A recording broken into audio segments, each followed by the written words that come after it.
Então, depois de conversarmos sobre essas notas, que é algo importante, né, por conta do terceiro bimestre, hoje eu gostaria que você tivesse muita atenção nessa aula e também que você fizesse as anotações, tá? A aula de hoje, toda anotação que você fizer, toda e qualquer trabalho, sei lá, você escreveu no seu caderno, você fez o negócio, eu vou pedir para você me mandar, tá bom? Para eu colocar lá no como atividade aqueles 3 pontos das atividades. Hoje a aula de hoje vai valer. Então eu vou abrir no Classroom daqui a pouco algo para você me entregar a atividade da aula de hoje, tá bom? Então pode ser qualquer coisa do seu caderno, qualquer anotação, qualquer coisinha já está valendo para essa aula. Tá tudo bem? Pega a sua apostila aí, abra na página, é a apostila 4. Capítulo 24 é página. Cadê? 415. Pega aí, rapidão. Tem alguém mandando mensagem. Professor, posso entregar? Pode. Calma, gente, vocês estão preocupados, né? Atividade não é para entregar hoje, não, tá? Não um fragmento do seu caderno, uma anotação do seu caderno que você faça sobre a matéria, já tá valendo pra caramba. Tudo bem? Professor, voltei. O que é para fazer? Nada, para abrir a apostila na página 415. Apostila 4? Isso. Deixa eu... Alguém vai fazer segunda chamada de português? Carol tá mandando aqui os dias.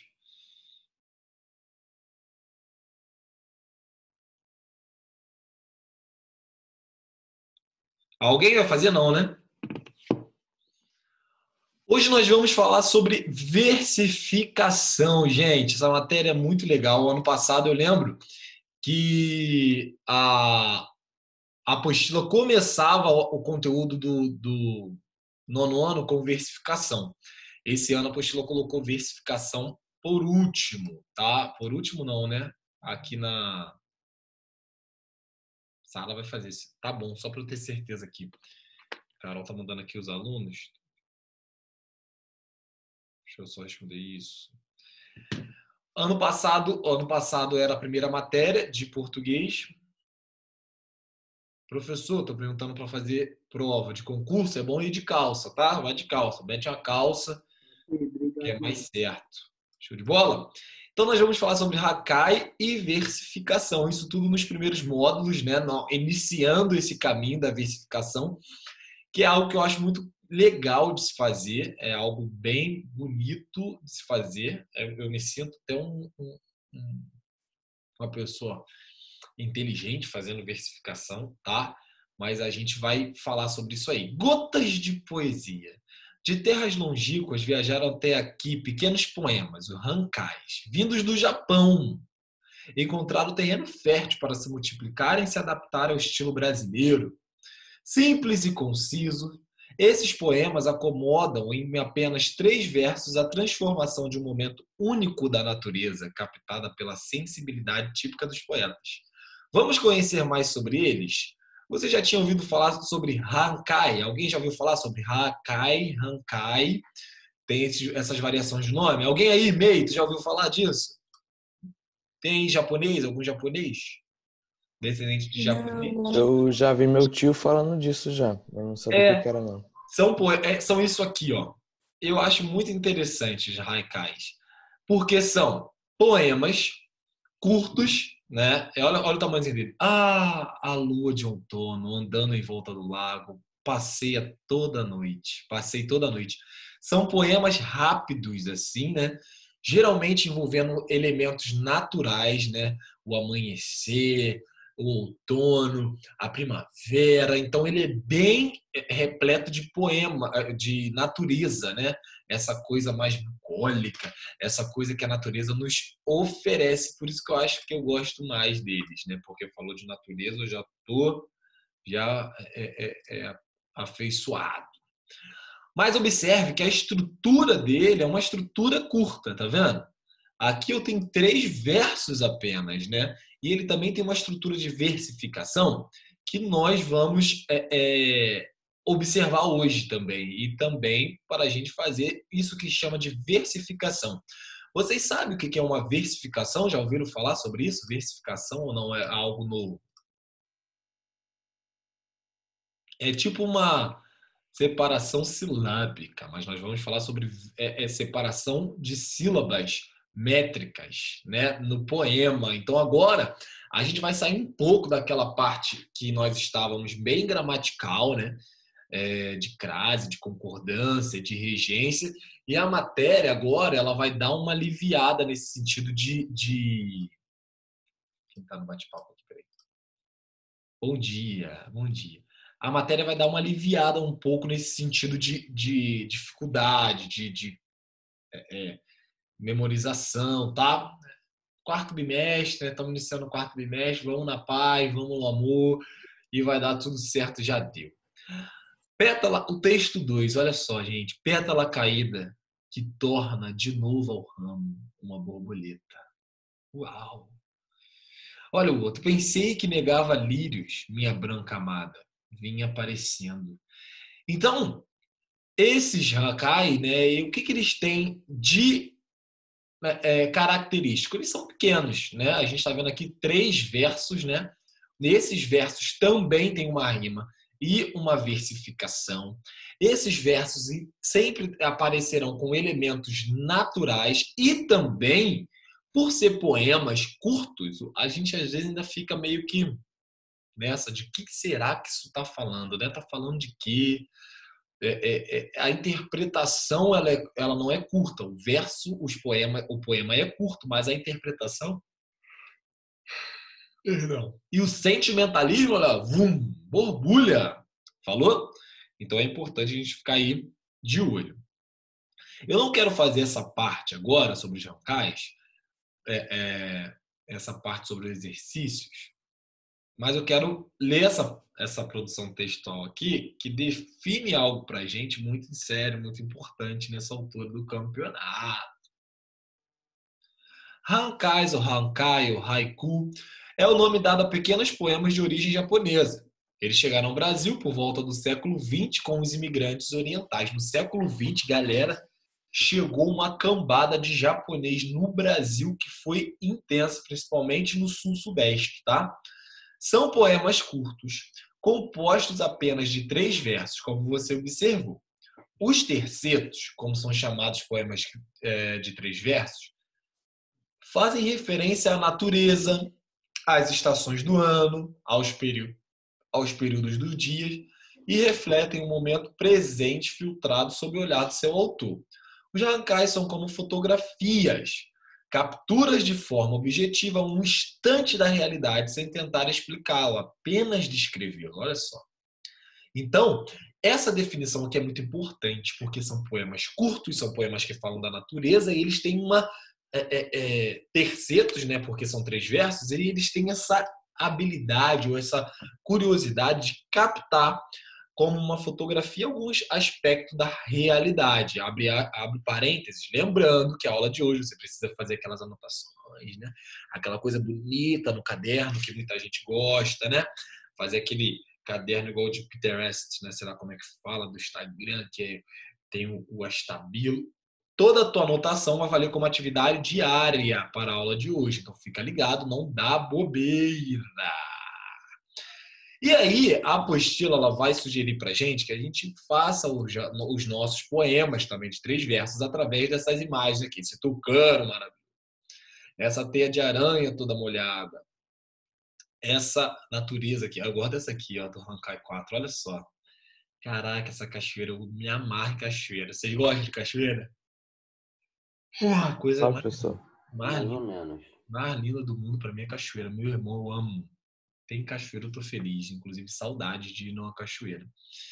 Agora, muita atenção, meu jovem. Muita atenção, muita atenção. Que é isso aqui que eu quero, né, compartilhar e falar com vocês. O estudo da língua sílaba gramatical e sílaba poética, ok? Vocês sabem o que é uma sílaba gramatical? Lembra desse conceito de sílaba, divisão silábica? Lembra disso? A gente precisa desse conhecimento para várias coisas dentro da língua portuguesa, né? A gente precisa de saber sílaba gramatical para saber fazer a tonicidade das palavras, para saber a regra de acentuação. Concordam? Sim ou não? Deixa eu fazer uma anotação aqui, cadê? Sim. Não sei fazer aqui o negócio do quadro branco. Depois eu faço, então. No seguinte, Rancai, a Pereira em Flor. Então vamos lá aqui, ó. Antes, né? A gente hoje vai aprender uma diferença entre sílaba gramatical e sílaba poética, tá?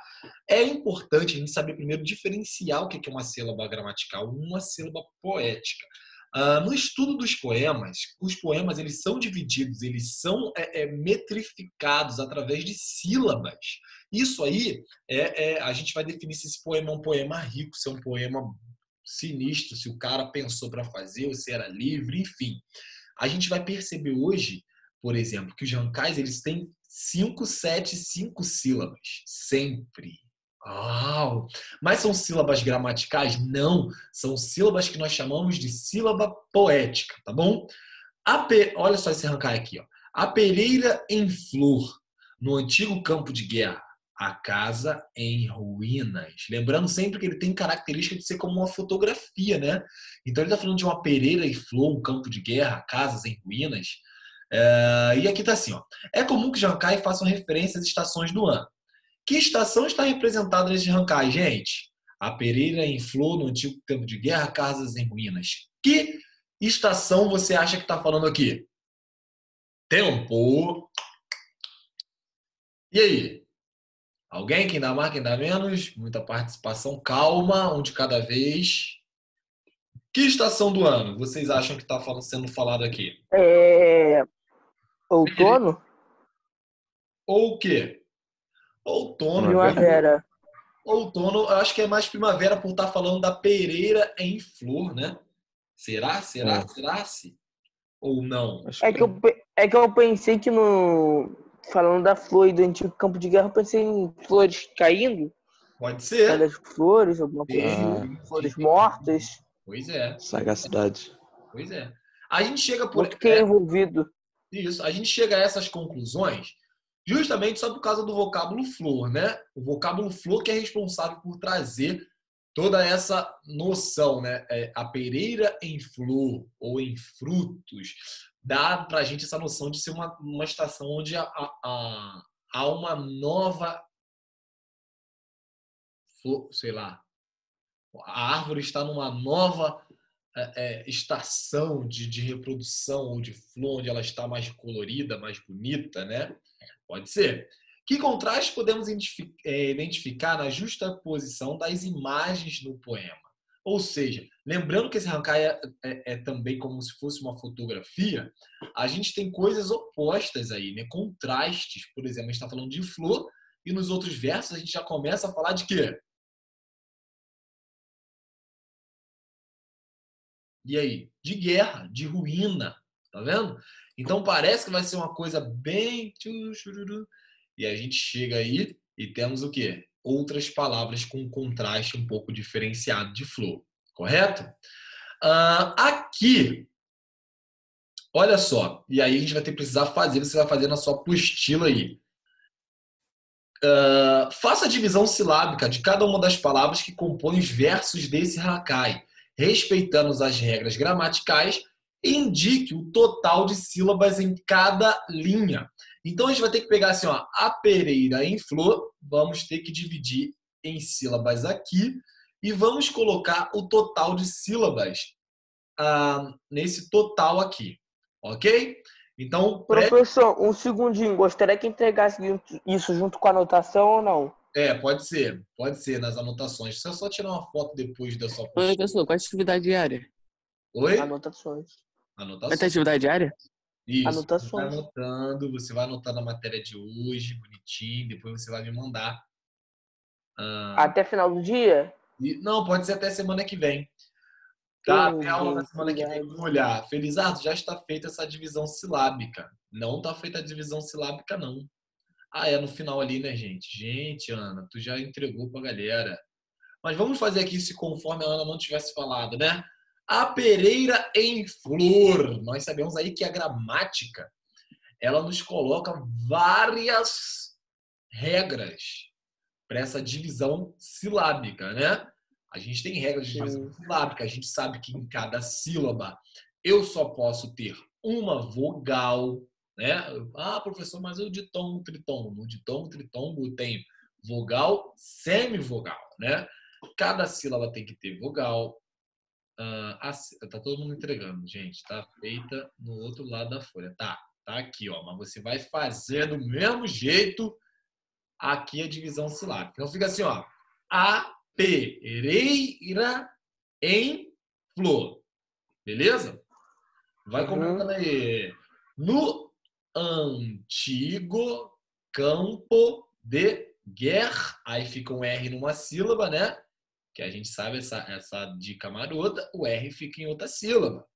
A casa em ruínas. Espera aí que a gente tá entrando muito, todo mundo tá entrando. Espera aí que eu tô botando gente aqui nova na sala. A casa em ruína fica como? Casa em ruínas. Beleza? Esse aqui. Professor, eu tô parecendo alguém com um problema na cabeça falando. Que fala, né? E para fazer a divisão da sílaba métrica ainda é pior, a gente fica ainda mais doido, mais pirado. Alguém que tem algum tipo de. Não sei nem dizer. Alguém lesado. É engraçado mesmo, mas não ser acanho, não. Gente, olha só. Antes de tudo, para a gente fazer... a gente está falando sobre sílaba poética. Para a gente saber achar, diferenciar, marcar a sílaba poética, é muito importante que a gente saiba fazer a divisão silábica gramatical, tá bom? Então, é legal que você saiba dividir as sílabas gramaticalmente. É claro que na divisão silábica tem uma diferença, mas tome cuidado. Olha só, você sabe que uma das principais características do Hakai é a concisão. Tradicionalmente, os poemas ocupam 3 versos com um número fixo de sílabas poéticas, 5, 7 e 5, respectivamente, totalizando 17 sílabas. Aí, então, tu acha assim, ó, caraca, fazer o Hakai é muito fácil. É só escrever qualquer coisa com 3 versos. Claro que não. Esses 3 versos de todos os Hakai tem que ter aqui 5 sílabas poéticas no primeiro verso. No segundo verso tem que ter 7 sílabas poéticas. E no último verso tem que ter também 5 sílabas poéticas. Sílabas poéticas. Mas aí, você vai aqui nessa divisão aqui, você viu que aqui não deu 5. Aqui deu mais que 5, aqui deu mais que 7, aqui deu mais que 5. Por quê? Porque aqui em cima a gente fez a divisão silábica, segundo a gramática. A gente não fez divisão poética. E eu vou ensinar para vocês hoje como é que faz. Mas afinal, o que são sílabas poéticas? Em um dos exercícios anteriores, pedimos que fizesse a divisão silábica das palavras que compõem o Hakai tradicional. Possivelmente você não achou esses números mencionados. Aqui não tinha nas sílabas um total de 5. Aqui tinha mais que 5. A razão para essa divergência... Deixa eu aumentar essa um pouquinho. Eita, cara. A razão para essa divergência é a forma como as sílabas poéticas são contadas. Ao contrário, então presta atenção para não confundir a cabeça, porque é fácil, só que tem algumas diferenças. A razão para essa divergência está na forma como as sílabas poéticas são contadas. Ao contrário da divisão silábica tradicional, essa que a gente acabou de fazer, é o contrário. Na contagem de sílabas poéticas, atenção, as vogais átonas são agrupadas em uma única sílaba, em um processo chamado de elisão. Outra diferença é que a contagem se encerra na última sílaba tônica apresentada, descartando as sílabas átonas finais.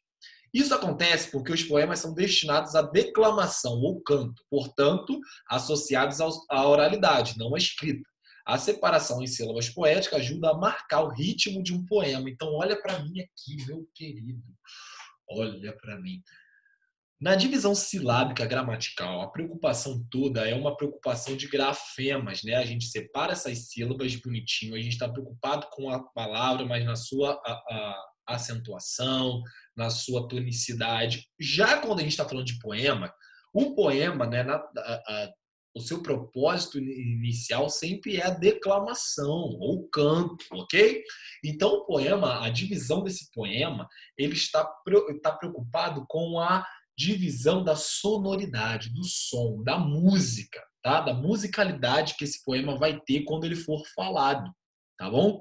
Sempre naquele tempo, é como se fosse mesmo uma questão de música, ok? A gente não tem tempo, existem músicas com as estrofes maiores, por exemplo, o hino nacional são estrofes enormes, né? Tem aquela parte que eu gosto pra caramba, que fica... Nossos bosques... não vou lembrar agora, não. Mas os versos do hino são enormes, mas você vê que tem uma musicalidade que encaixa certinho.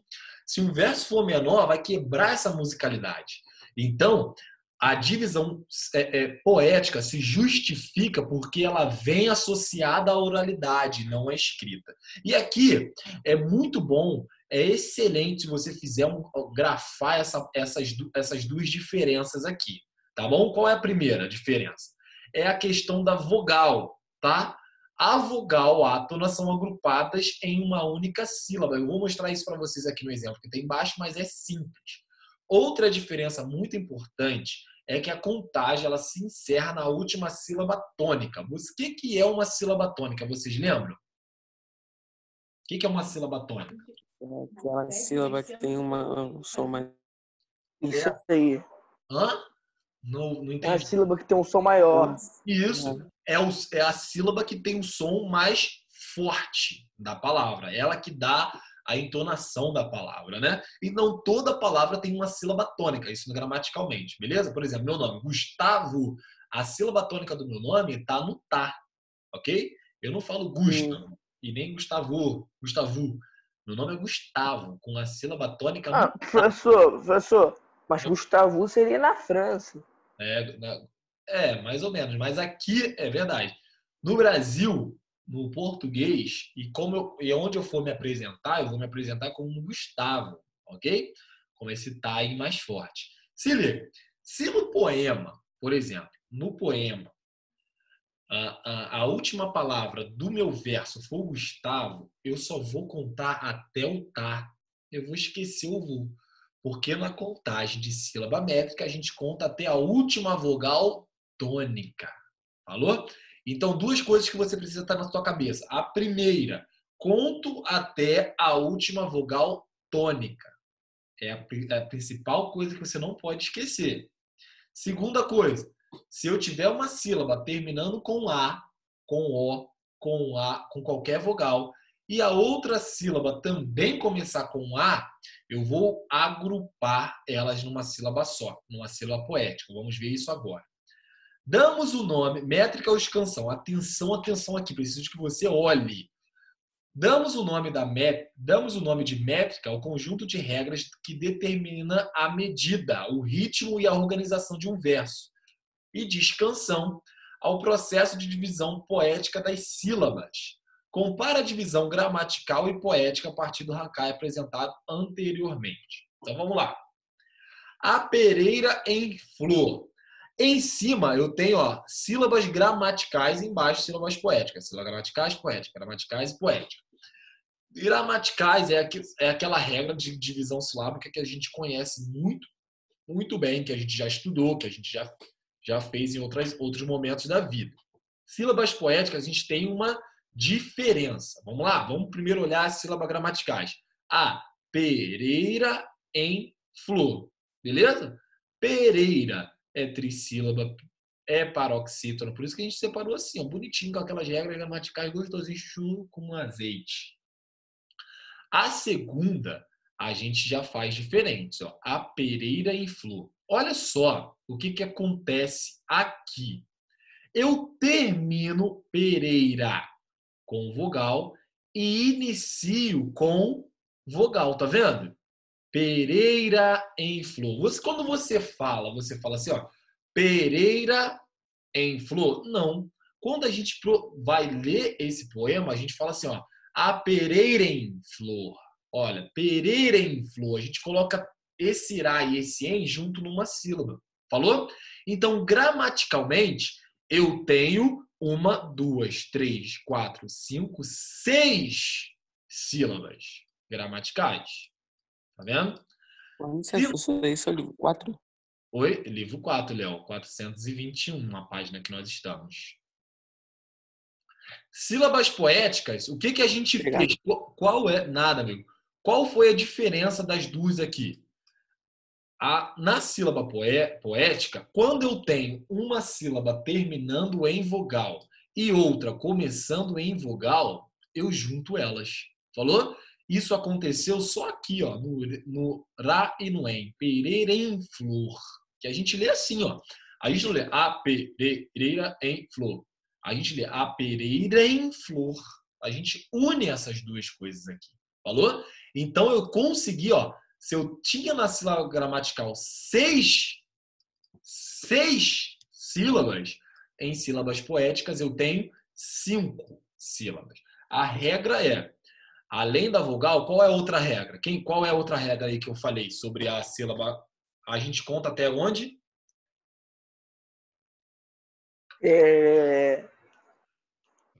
Se assustou muito, eu não me recordo.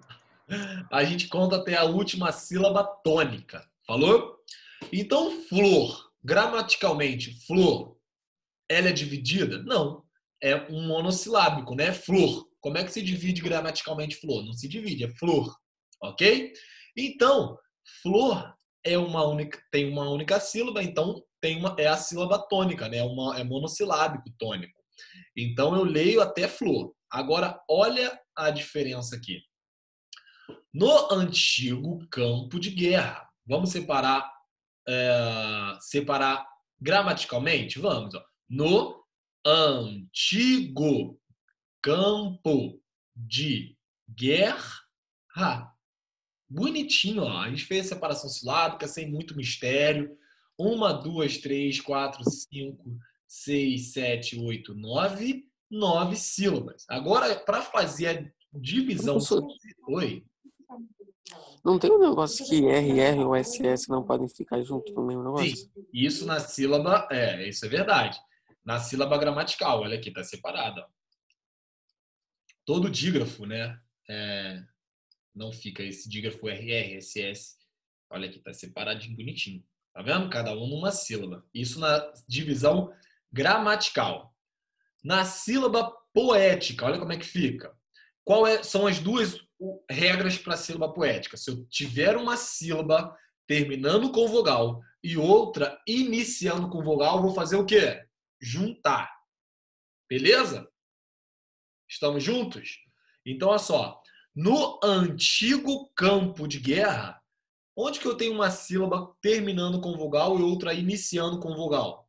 Aqui, ó, no antigo, tá vendo? Ó, terminou com vogal, começou com vogal. No antigo, tá vendo aqui?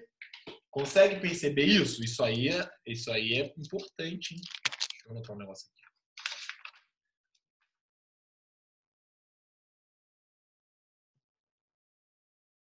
Estamos juntos? Aqui? Ó, no antigo... Tamo junto. Ó, terminou em O, começou em A, eu tenho duas vogais e o que eu faço? Junto.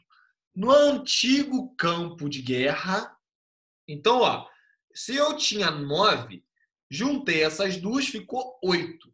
Mas, tradicionalmente, o Hankai tem que ter 5 em cima, 7 embaixo, 5 embaixo. 5, 7, 5. Os versos precisam ser assim, 5, 7, 5. Aqui, no antigo campo de guerra, qual é a última palavra? Qual é a última palavra? Yeah. Guerra. Falou? Qual é a sílaba tônica de guerra? Guerra. Ha. Não, yeah. Não, é guerra. Então, a sílaba tônica de guerra é o gué. Então, eu vou contar até onde? Até o gué. Uma no antigo, no amo. 1, 2, 3, 4, 5, 6, 7. Eu só conto até o gué. Falou? E esse rá? Não conto. Eu só conto até a sílaba tônica. Então, nesse segundo verso aqui, eu consegui aplicar as duas regras. A regra de juntar a sílaba que termina em vogal e a que começa em vogal, e a última de contar até a sílaba tônica. Olha só no último verso. A casa em ruínas. Como é que separa a casa em ruínas gramaticalmente? A casa em ruínas. Beleza? Tudo de boa, tudo tranquilinho. Vai parar até o I, né? Toda vez que você tiver que fazer a divisão de sílabas poéticas, você vai fazer o que primeiro? Você vai dividir ela gramaticalmente, tá? A primeira coisa que você vai fazer é dividir gramaticalmente. Aí tu vai olhar para cada sílaba. Tu vai perceber qual é a sílaba. Tem alguma sílaba que termina em vogal e outra que começa em vogal? Tem. O SA, que é E da o N. casa, e o N. Tá vendo? Então, a regra diz que a gente tem que fazer o quê? Juntar essas duas sílabas. Mas é na regra de sílabas poéticas, né? Isso, nas sílabas poéticas. A gente vai primeiro dividir gramaticalmente, dividir as palavras bonitinho, e depois a gente vai botar na sílaba poética. Então, olha aqui. Tem aqui o caso, ó. Zá termina em A, em começa também em vogal, ó. Casem. Então, eu junto elas numa sílaba só, poética. E qual é a outra regra? A gente conta até a última sílaba da última palavra. Vai até ruínas. o Ruínas. Qual é a sílaba tônica de ruínas? I. O I. Então, eu vou contar até onde? Até o I. Falou? Então, ó. A, casa em ru. I e sinais eu não conto. Então, eu juntei essas duas. Olha para a seta do meu mouse. Eu juntei essas duas sílabas gramaticais em uma só. Por quê? Porque essa termina em vogal, essa inicia em vogal. Toda vez que isso acontecer, terminar em vogal, começar em vogal, eu junto. Então, de 7 já caiu para 6. E outra coisa é que eu conto até a sílaba tônica da última palavra. A última palavra é ruínas. A sílaba tônica de ruínas é o I. Ru. I, nas. Então, eu conto até só esse I. Uma sílaba, 2 sílabas, 3 sílabas, 4 sílabas, 5 sílabas no I. E esses sinais eu não conto. Falou, galera? A nossa aula vai cair agora. Eu vou colocar um novo link pra gente lá no Class, tá bom? Pega lá. Vai cair. Espero vocês.